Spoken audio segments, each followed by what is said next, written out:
Good afternoon, everyone, and welcome to the UI Center for Human Rights' fourth webinar in the Racial Equity and Human Rights series, Historical Perspectives on Anti-Black Violence and Visions for the Future.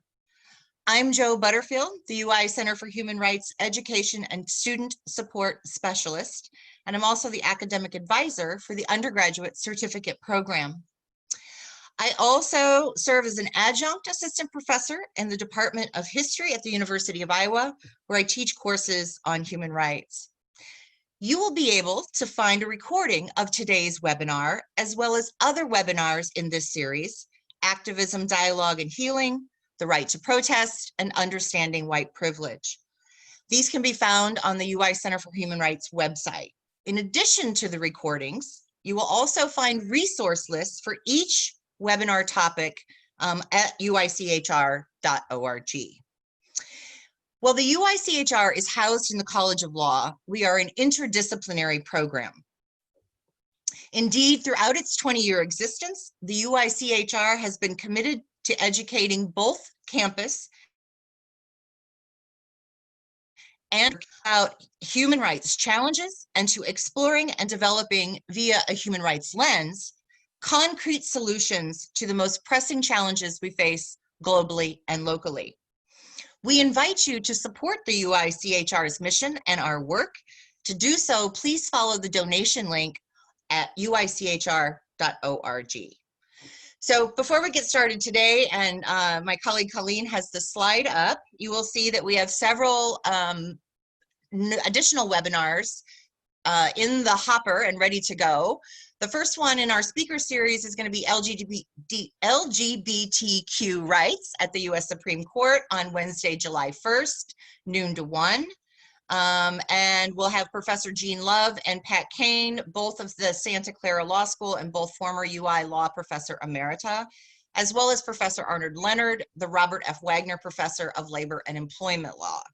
We'll then be hosting on July 8th, also at noon, a reprieve for dreamers, but a closing of other paths. What does U.S. immigration policy look like today? And then we're going to be returning to the Racial Equity and Human Rights series on Wednesday, July 15th with Police, Prosecutors, and Race. And that's an interview with Angela J. Davis of the American University Washington College of Law. And she is also the editor of Policing the Black Man. So now for today's webinar on historical perspectives on anti-Black violence and visions for the future. I am delighted to welcome fellow historians, Professor Ashley Howard and Simon Balto. Given the time we have, today's objective is to begin to scratch the surface on the history of anti-Black violence, protest movements against racism, and what this might teach us not only about where we are today, but what we can learn from the past to shape a more just future. Attendees, thank you for joining us today. Please feel free to type your questions into the Q&A as they come to you. We will, however, reserve questions from the audience until later in the webinar. First up is Dr. Ashley Howard. She will begin the conversation by interviewing her colleague Simon Balto about his research on anti-Black violence. And in turn, he will ask Dr. Howard about historical responses to that violence. Dr. Ashley Howard is an assistant professor at the UI Department of History. The working title of her manuscript in progress is Prairie Fires, Class, Gender, and Regional Intersections in the 1960s Urban Rebellions. Dr. Howard's work has appeared in Time Magazine, Real News Network, BBC Mundo, Al Jazeera English, the Associated Press, The Black Scholar, No Jargon Podcast, and the Chronicle of Higher Education. Dr. Balto is also an assistant professor in the UI Department of History. He is the author of Policing Black Chicago, From Red Summer to Black Power. I've been reading it, and it's an amazing, amazing work. His work has been featured in numerous popular and scholarly outlets, including Time Magazine, The Washington Post, The Progressive, and the Journal of African American History. So welcome to both Dr. Howard and Dr. Balto. I'll let you join the webinar here. And Dr. Howard, I'm going to turn things over to you to get us started. Great. Thank you so much. And thank you for all of you who are at home who have decided to join us today. Really what you're witnessing here is a lot of the conversations that Simon and I have been having and thinking about these issues and talking about it and how our research fit in together. And most importantly, as Dr. Butterfield has noticed, how can we dream of a more just future? What does the history actually inform for the present? And so with that, Dr. Balto, if you're ready. Sure. All right, that's what I like. So could you tell us a little bit about the origins of the police in the United States? I mean, that's a giant question, but where did it all come about? I mean, it's a good question, and the answer really depends upon the context. I mean, I think that the thing that I think it would be useful for people to understand that the police were not birthed in the United States out of some interest in public safety. So we hear, we have this narrative that, the police exist to keep us safe. And that's why so many people have a hard time imagining a world without police.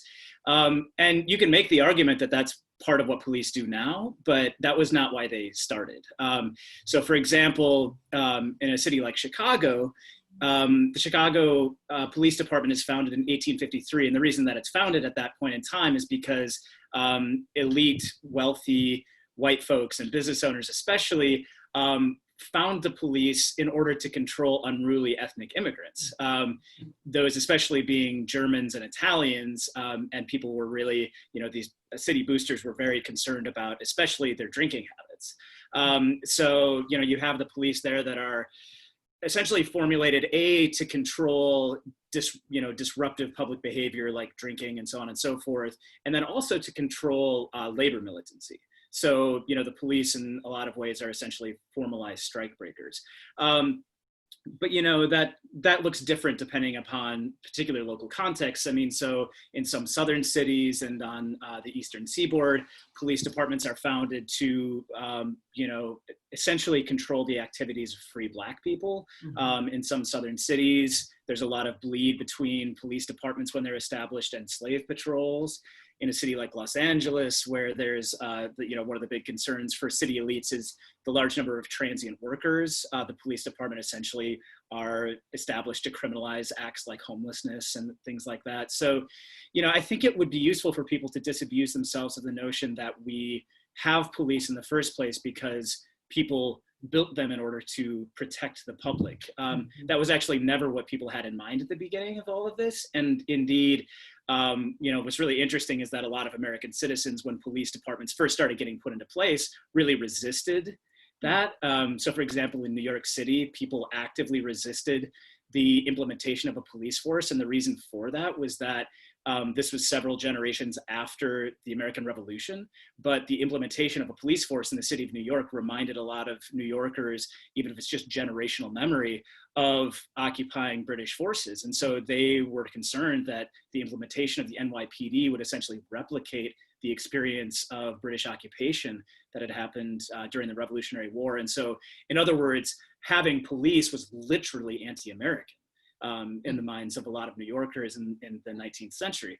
So, the answer to the question is complicated. And I guess the main takeaway is that it depends upon where you're looking, but that people need to understand that the reason we have police in the first place was not because, people wanted to, quote unquote, keep the public safe. It was primarily to preserve economic order in some cases, an economic hierarchy, and also to preserve racial and ethnic hierarchy. So this kind of, when people talk about, the bad apple thesis, right? Mm-hmm. That there's just a handful of police officers who are not maintaining the spirit of it. It could be said that, in fact, they are very much operating in line with how things have gone. So is that how we can kind of begin to think about why reforms have fallen? Like, what's the history of reform with police? And Yeah.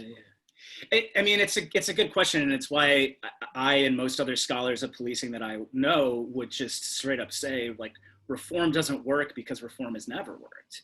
The history of policing, it's not to say that the police look exactly the same now as they did in, say, the Chicago Police Department in 2020 looks, fantastically different than it did when it was first begun in 1853. But the history of what's happened since then is reform and quote unquote professionalization in order to make the police quote unquote better. But what that has done is really to just make the police more powerful.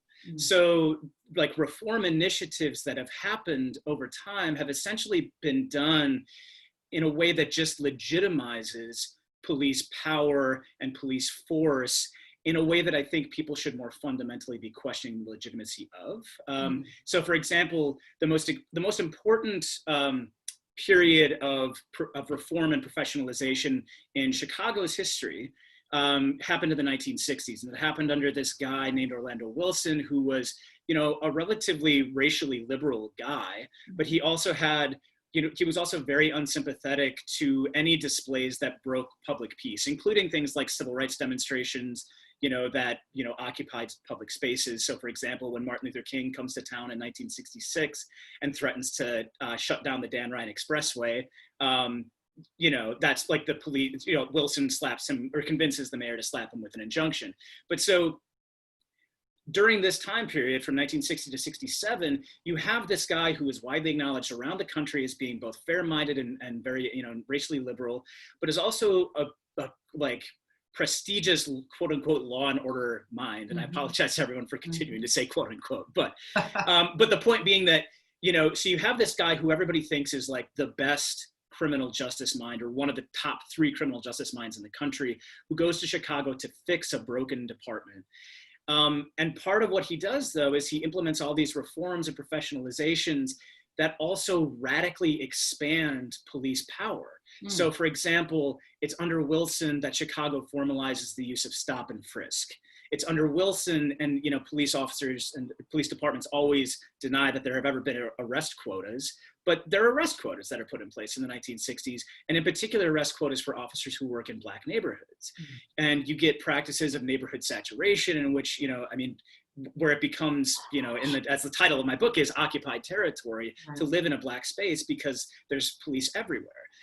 So when we think about reform, what happens in that moment is that Wilson radically expands the power of the police, but he does so under the argument that he's also going to make the police more accountable. So, you know, it's when Chicago first gets an internal investigations division. But the reality is that the rank and file police and police unions, or police organizations that subsequently become unions, fight tooth and nail against the accountability side of that, and wholeheartedly embrace the, you know, the expansive force side of things. So it's just to take one example from one particular city, but it illustrates the larger theme, which is that the history of reform has generally been one in which police accept things that will that will give them more power, and that will also, by virtue of them appearing to cooperate with calls for reform, essentially gives them the veneer of acting in good faith and being, you know, partners in this larger problem. And, you know, it's how we get, you know, repeated acts of Black resistance to the police, including through things like uprisings, right? I mean, because the reality is, you know, Kenneth Clark, who was on the Kerner Commission, you know, I'm mansplaining to you, but like for our audience, I mean, so Kenneth Clark was on a Black man on the Kerner Commission, and Ashley can talk more about what the Kerner Commission was, but essentially in 1968, he talks about how, looking at the riot report, which is what the Kerner Commission report was, and comparing it to earlier reports from 1943, from 1919, he basically said it's like an Alice in Wonderland story in which things keep happening over and over and over again in the same fashion, and people propose the same solutions, and then nothing gets done. And so, you know, it's how, in the face of this expanding authority and complete lack of accountability, it's how we get the emergence of all of these uprisings, whether we're talking about in 1968 or whether we're talking about in 2020. And so I think maybe it would be useful for me to actually flip some of this question, or flip some of these questions on their head, and just ask you a little bit about how you see I mean, like, because it's not just about police violence, right? I mean, that it's not just about police harassment when we think about these uprisings.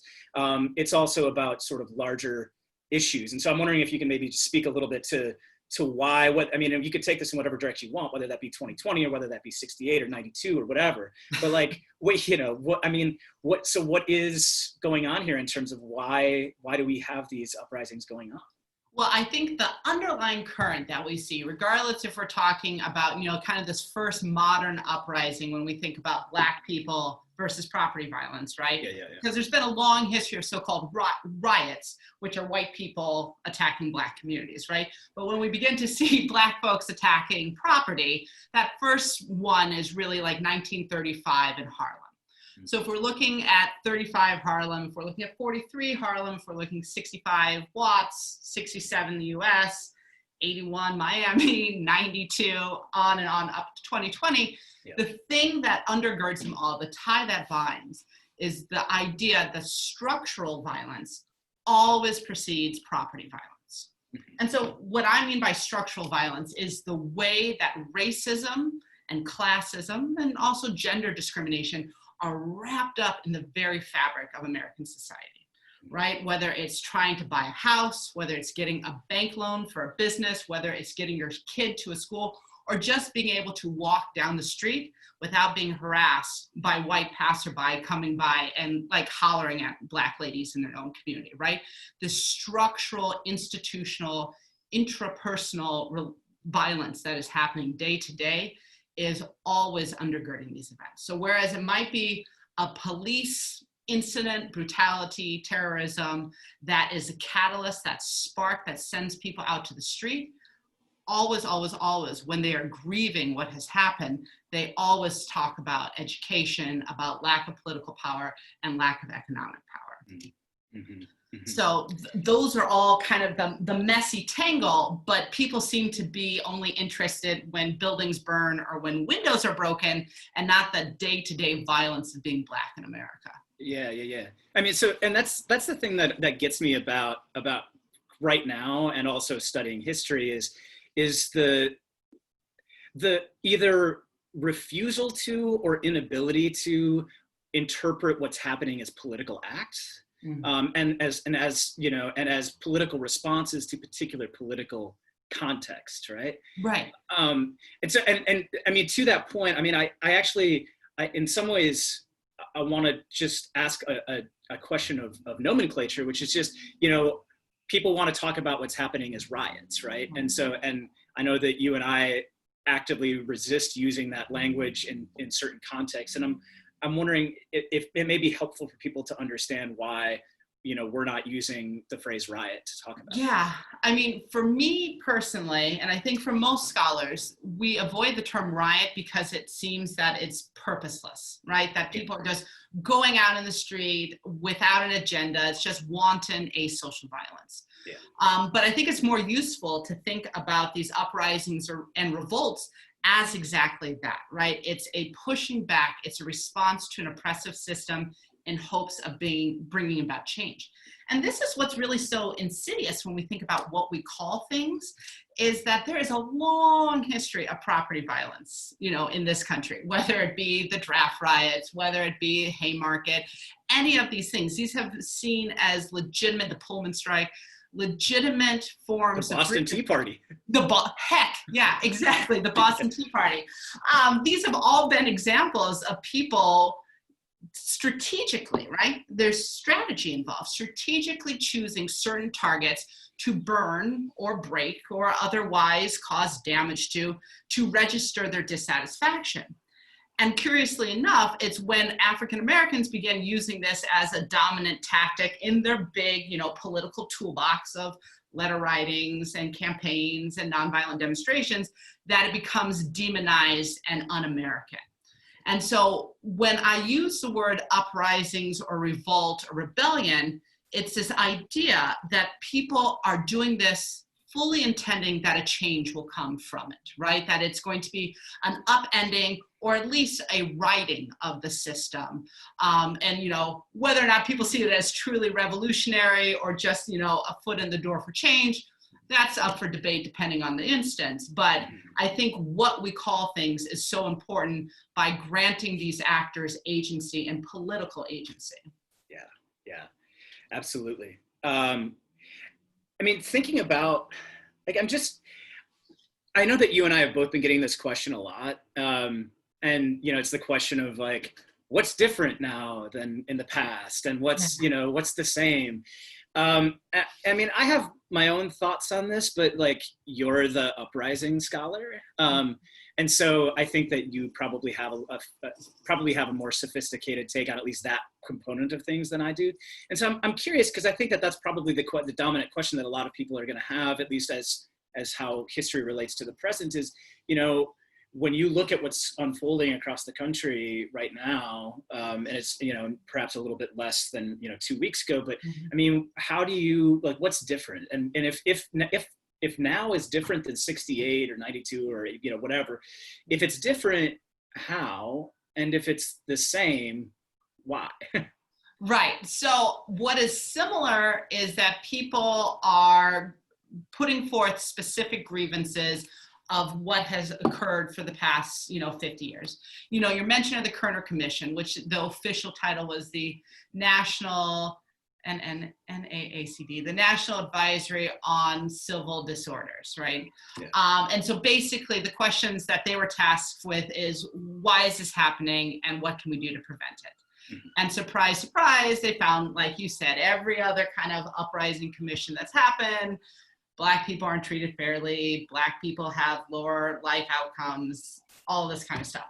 And so that is certainly a part of it. But this is a whole new day. And it's quite strange, 3 weeks out now, it seems that every day, almost, something changes, right? And making it new and different and more complex. And the rate in which that's changing is something I personally haven't witnessed, even when thinking about Baltimore or Ferguson or London or Paris or any of these kind of millennial uprising. So the first of which is it's occurring in the context of COVID, right? And so this is important for a couple reasons. First, it has put in, to the forefront of our conversations, the racial and economic disparities that exist, right? Yeah. We know Black people and Latino people are disproportionately bearing the brunt of illness and, severe effects. And this is largely because they can't take paid time off, or they are frontline workers, or they don't have health insurance, or they live in places that don't offer health insurance, on and on and on. Mm-hmm. So people were already kind of primed to have these conversations about racial inequity. That's the first thing.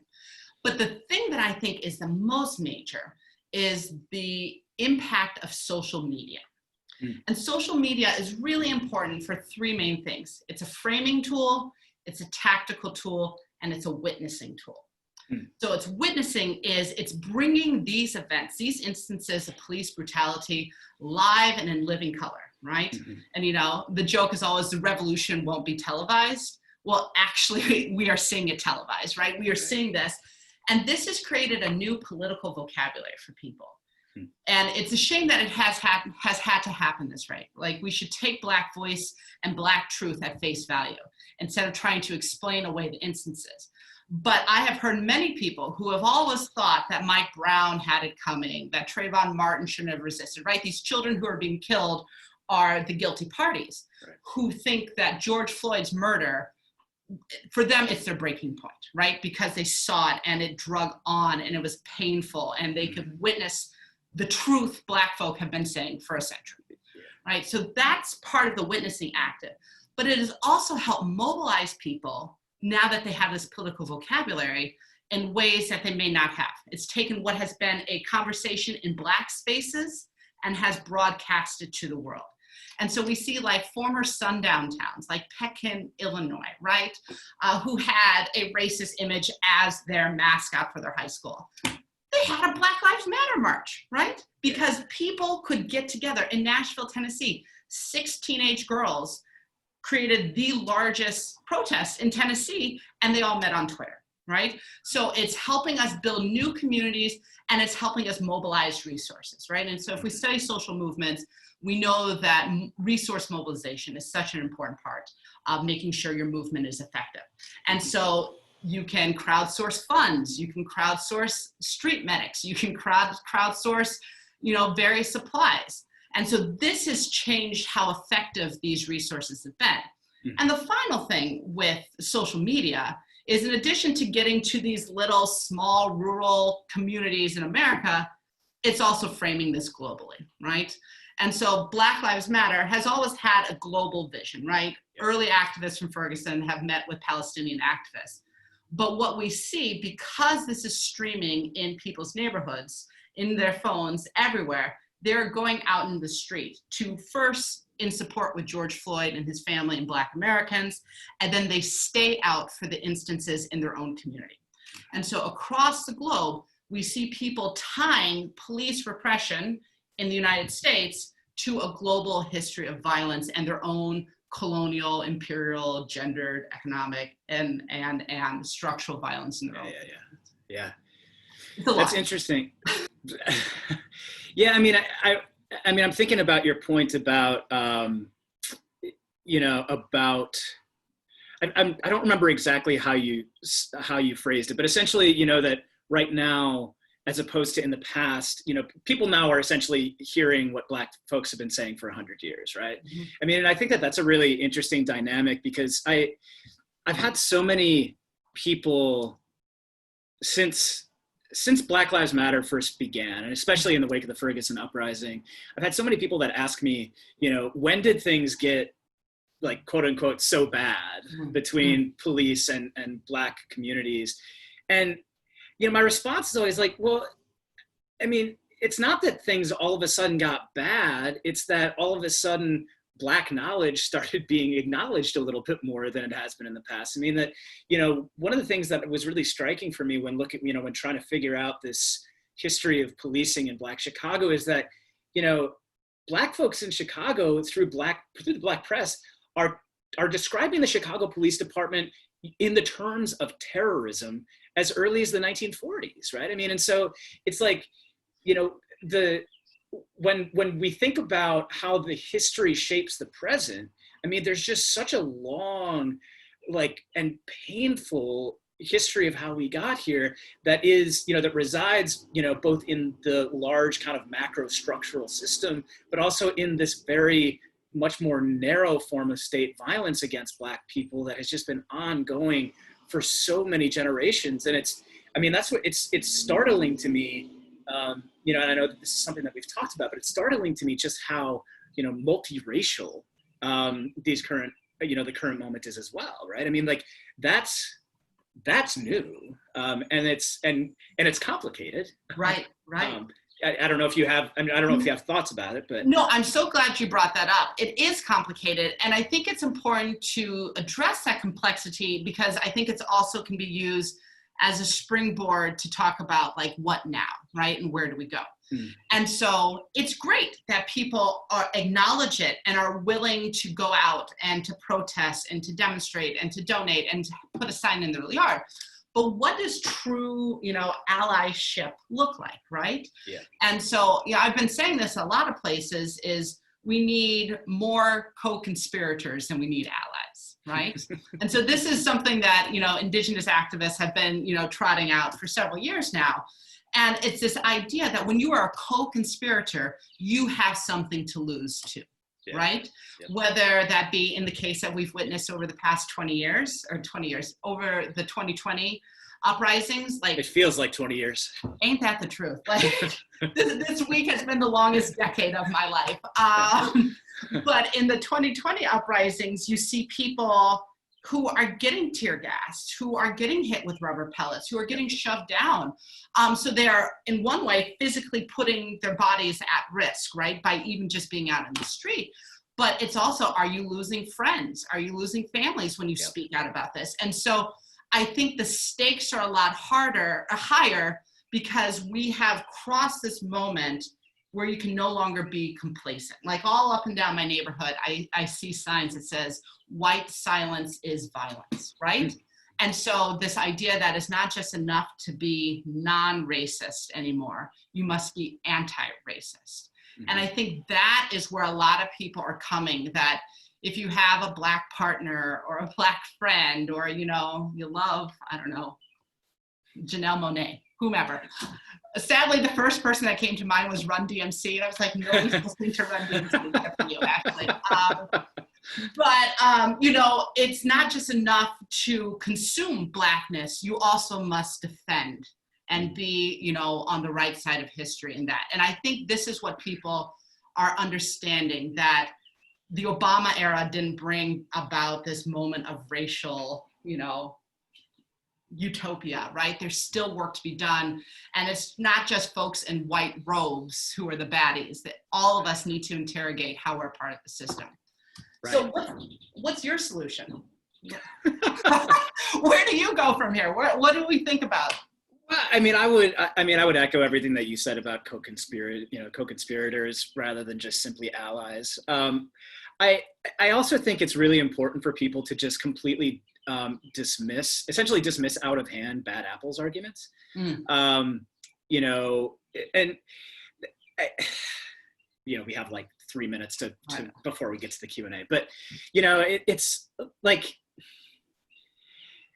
it's structures, right? It's structures when it comes to the police, it's structures when it comes to economics, it's, you know, and these are all various forms of violence. I mean, so like the theme of this is anti-Black violence, and like people hear that phrase anti-Black violence and they think of, you know, police officer kneeling on George Floyd's neck, or, you know, or other forms of racial terrorism. But like violence is also, you know, health disparities. Violence is like grotesque wealth inequality, and so on and so forth. And so, you know, part of, I think, being, you know, quote unquote co-conspirator also requires people being willing to divest in whiteness itself, right? And being willing to acknowledge that, you know, part of like solving the problem is understanding that the problem has essentially built the world in which you live, right? And that you benefit from. And so I think that that's important. I think though that also thinking very specifically about police and about the policing system, people keep talking about accountability as though police want to be accountable. They don't.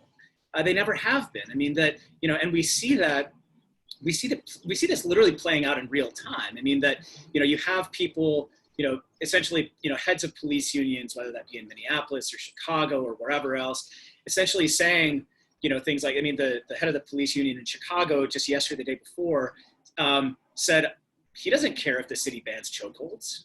It's not going to keep him from abusing them, right? I mean, the reality is that they don't want to be accountable. And, you know, and the other thing is that we need to understand that, you know, this is not a time for cautious liberal approaches, right? I mean, like, it's just not, like, you can't like see a burning house and grab a wet paper towel and like dab at one of the window frames. Like, you have to figure out a better way. Exactly. So, you know, I think that, you know, when people hear calls for like defunding the police, it sounds scary and so on and so forth, but like, what else you got? Right? I mean, because we tried everything else. Right. And I think about, like, you know, everybody thinks that is an anti-police measure, but we need to frame it as a pro-people measure, right? And so this is what I always say, that one of the most dangerous situations that a police officer can be in is responding to a domestic violence case.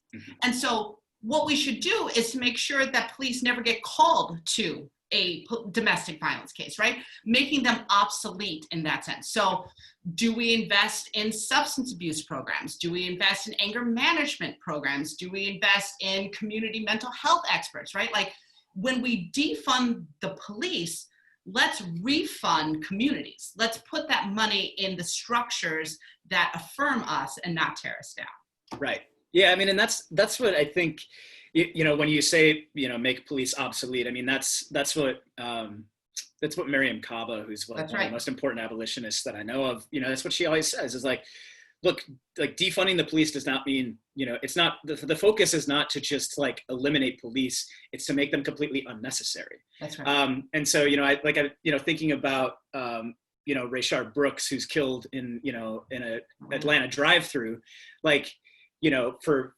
passing out at the wheel of his car in the drive-through, right? I mean, so like, and people say, well, what are you going to do except call the police? And it's like, well, what if we had someone who, you could call and, doesn't come armed and just says, hey man, looks like you've had a rough night. Can we get you a ride home? And I'll follow up with you in the morning. This is something that W. Kamau Bell tweeted about the other day. Yeah. It's like, it's not actually that hard to imagine like alternative systems. It's just that people are so attached to the idea that we have to have these, that we have to have a robust police department as it currently exists, when like really it's just about thinking about other solutions. Like use our imaginations, right?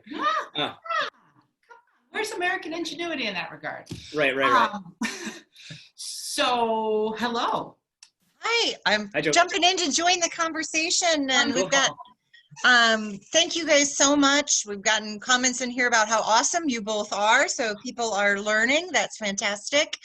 I want to start off, and I know you're historians, and this is a moment though where everybody's wanting to take that history and, like we talked about before, kind of move forward. And Simon, I was reading a piece in which they quoted you, and I think you really captured what many historians said. You said, anyone who wants to talk about a severe social problem without understanding the history of that social problem is not serious about solving the social problem.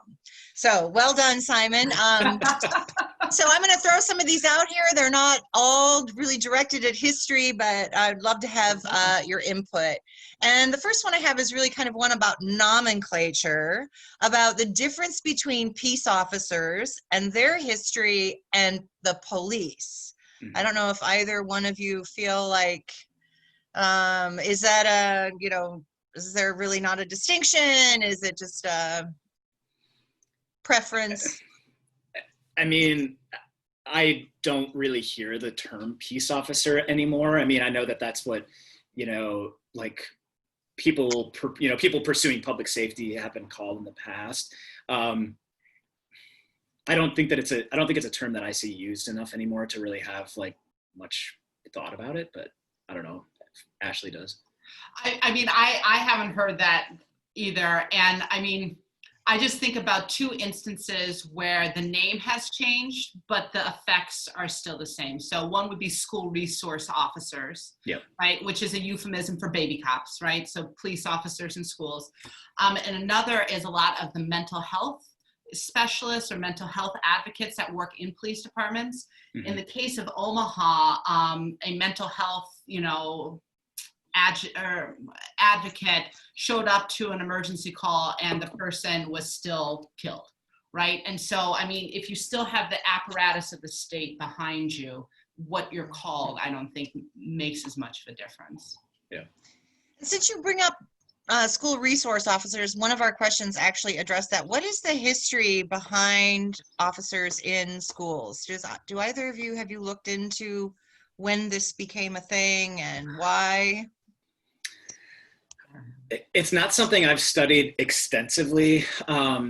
My sense from Chicago is that it really began, I think it really dates to like the late 70s and the 80s. I mean, there's a push around that time to begin kind of, and in some ways we can think of these as like as related to public relations campaigns, but like there's an effort to sort of weave a police presence more assertively into children's lives. So that, we can trace this through programs like Officer Friendly, where it's like trying to like get kids to think about the police as their friend. We can think about it through the implementation of programs like the DARE program, which basically is like convincing children to like, in some cases, rat out family members who are using drugs and so on and so forth. And the actual presence of police in schools, I think we can think of as part of that kind of longer continuum. I think that when it actually becomes a thing is more like kind of in the 70s and onward into the 80s especially. Yeah, that's what I've got on that. Okay. So someone else asked about this myth of, or this idea that so many of the big city police are Irish. and how they came to become police. And I know the person asked specifically about New York, but in your book, Simon, you talk about kind of Irish becoming part of the police force, and also wanting to know when police unions start. So, I'll focus on Chicago because it's the context that I know the best. But the police force in Chicago becomes heavily Irish in the early 1900s, and the reasons for that are not actually that hard to figure out. And they're really attributable to a couple of things. So one thing is that being a police officer was not seen as a prestigious or desirable job at that point in time. And so it was frankly not a job that a lot of other people were applying for. And then also you get a really robust and growing Irish powerhouse political apparatus in Chicago.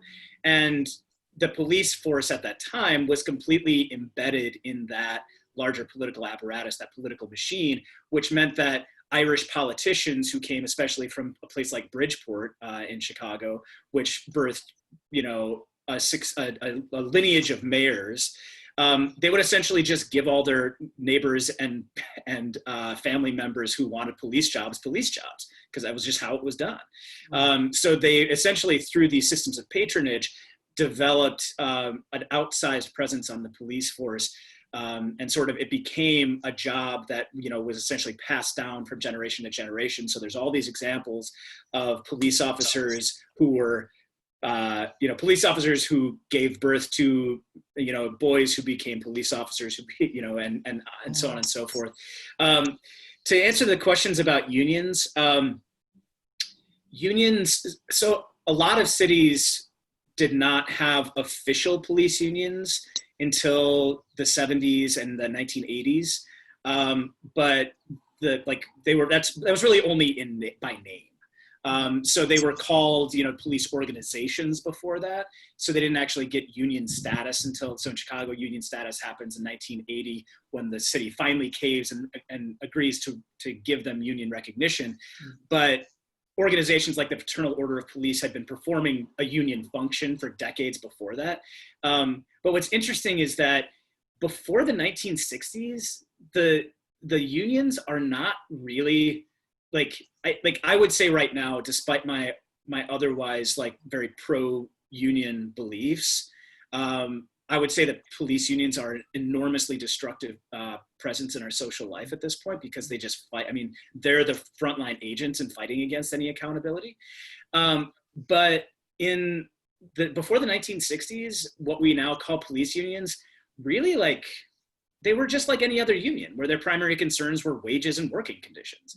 And it's really in the 1960s, in response to Black activism, in response to anti-war protests, and so on and so forth, that police unions really become a very, very potent reactionary force that they remain to this day.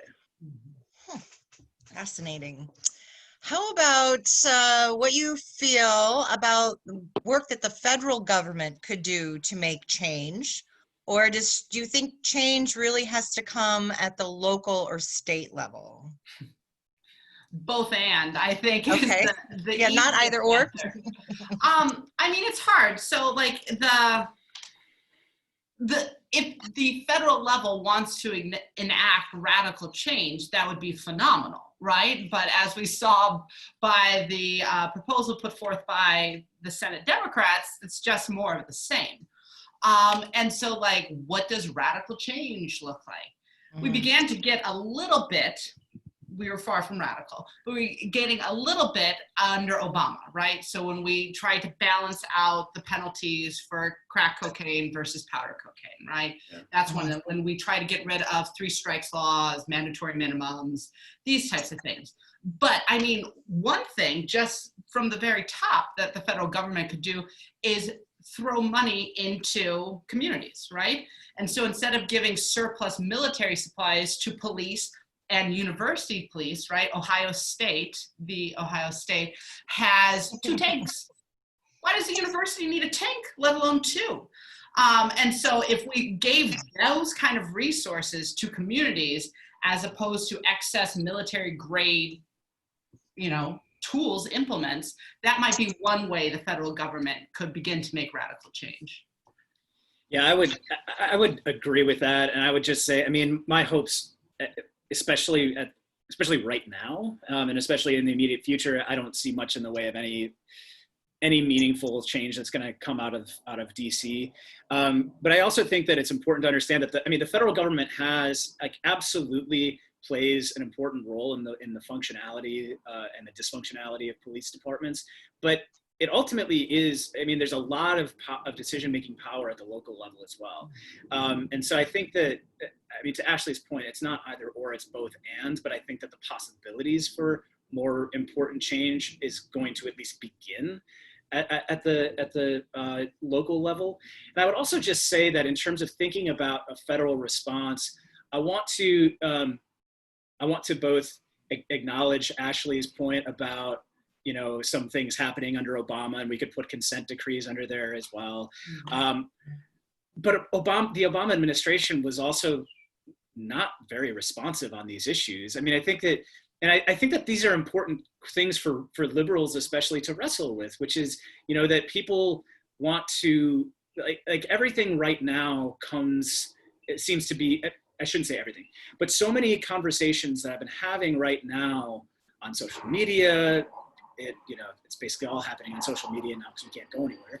But so much of it seems to pivot around who's in the White House, as though that's really the important thing. And I would agree that the prospects for better momentum on these issues would fare better prospects under a different administration. But I think it's also important for people to wrestle with the fact that Black Lives Matter did not emerge under Trump, it emerged under Obama. And that's really important. And Black activists were enormously and remain enormously critical of Obama because of his unresponsiveness to those demands. And so I think that it's important for people to focus attention more on local prospects, because I think that in local organizing, because I think that that's really where change is more likely to happen. Mm-hmm. Great. So we have a lot of questions out there generally about the defund the police movement, right? And you both have mentioned it in passing or in your conversation. Folks are out there talking about worrying about the way that it's been used as synonymous for abolishing the police, right? And how we might better frame that narrative and how they can better work to support a reframing of the defund the police. And then in conjunction with that, do we have any examples from the past where we can point to a serious reallocation of funds towards, more mental health and shifting those funds towards community services? So I just Big want to, question. It's a huge question. I want to get in on the first part, maybe the easier part, then give Simon the harder part and maybe come back later. But I think it's important when we think about abolition, right? Mm-hmm. This system was not created overnight, and it cannot be dismantled overnight, right? It's not just like tomorrow all police officers are, unemployed and the jails are all gone. Sure, I would love to see everybody let go overnight, but I don't think that's going to happen. And so just as the system was not built overnight, it cannot be taken down overnight. That's the first thing. And the second thing is, in 1830, the idea of abolition, right, the abolition of slavery, was mind-blowing, right? Nobody could imagine that Black people would be free to sell their labor for a wage and to have control over the body autonomies. And, with the Great Strike, we see people walking off of plantations, leaving their jobs. And within, by 1868, we have Black senators in office, right?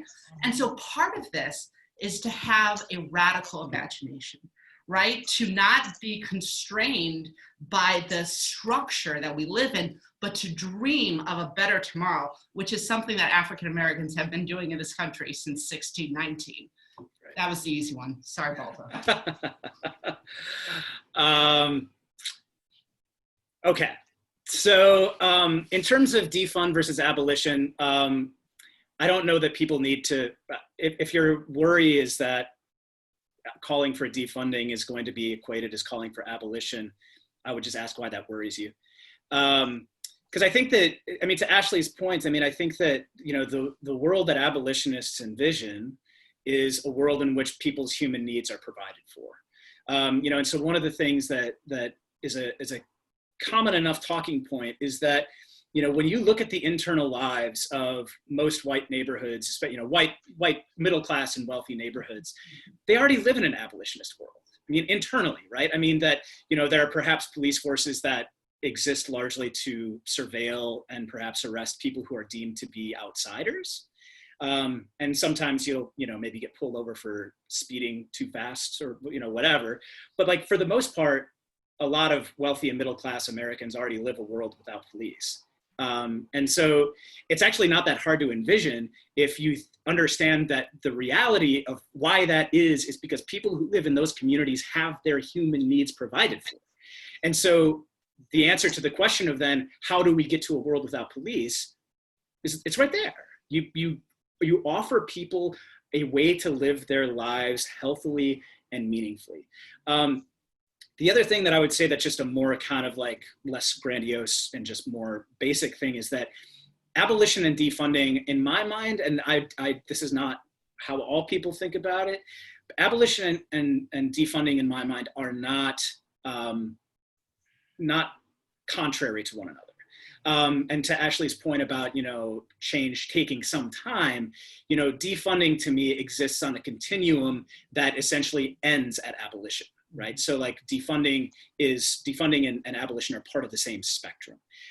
What I would say is that quote unquote reform is hostile to both, because it again, to come back to the metaphor of a burning house that you're dabbing at with a wet paper towel, that's what reform does.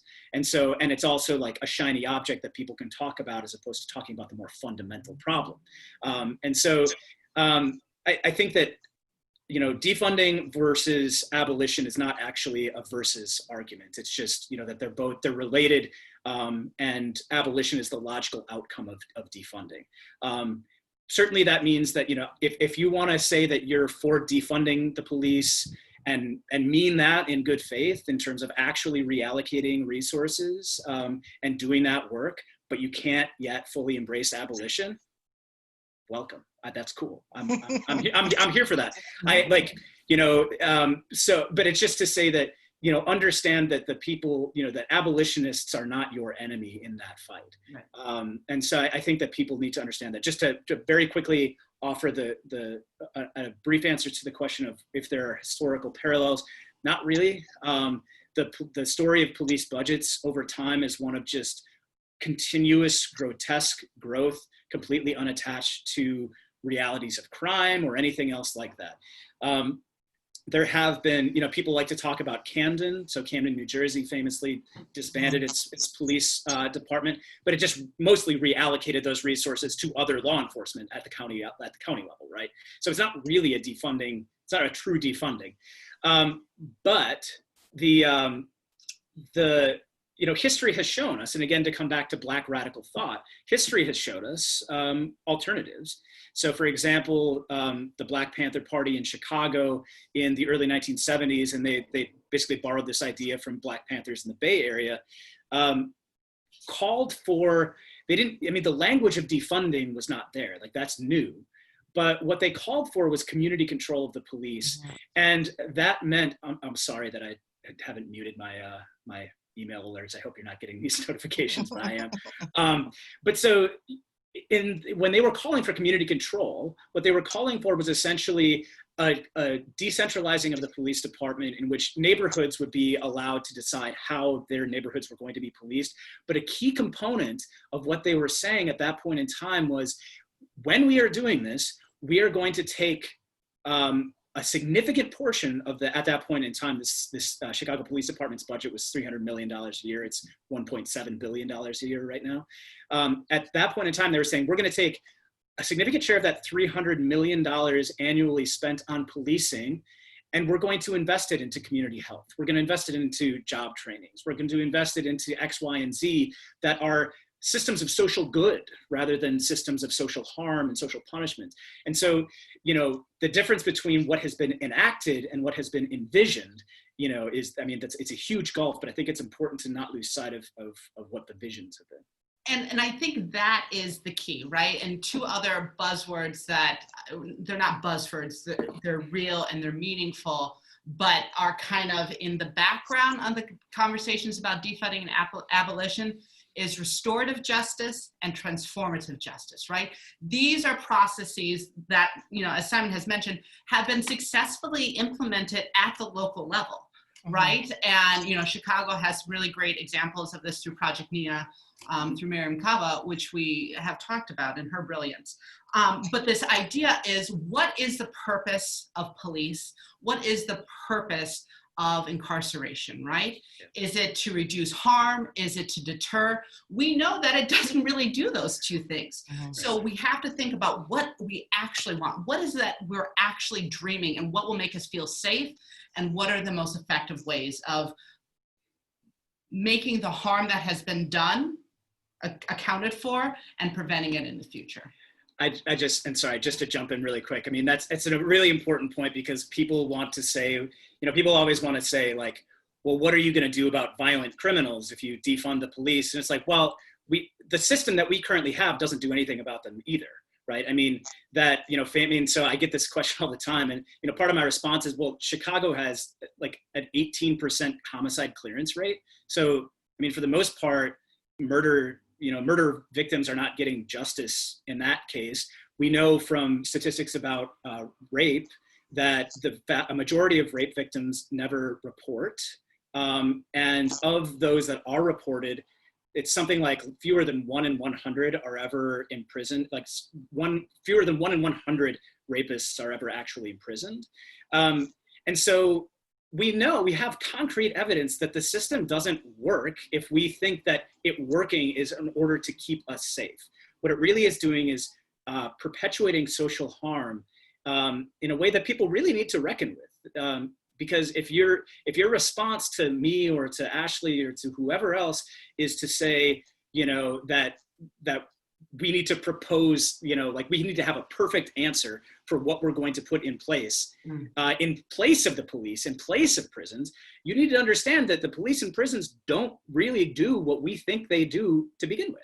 And so, I think that people really need to, in a lot of ways, it comes down to expanding your imagination of what's possible, but also realizing that what we currently have doesn't do what you think it does.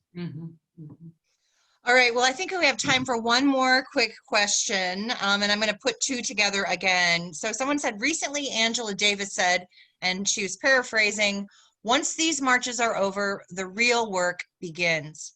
What's the next move after this? And what are activist circles seeing as the next step? And then tied onto that one, someone wants an example of what being a co-conspirator might look like on the ground. And I think they kind of fit together there. At the risk of copping out, Ashley, can I let you take this? I've got a dissertation defense coming up that I need to. Yes. So I'm gonna. I'll stay. Simon. I'll stay on the call, but I'll punt this to you, and then I gotta get out. Okay, so I would say, and see, here I was going to let Simon talk first. So yes, the work is ongoing from now, right? And so it's about movement building. So all the people who have been out in the streets, are you connected with local grassroots organizations? Are you on their mailing list? Are you giving money? Are you talking to your family and friends about why you were out in the street, what you saw, why it mattered?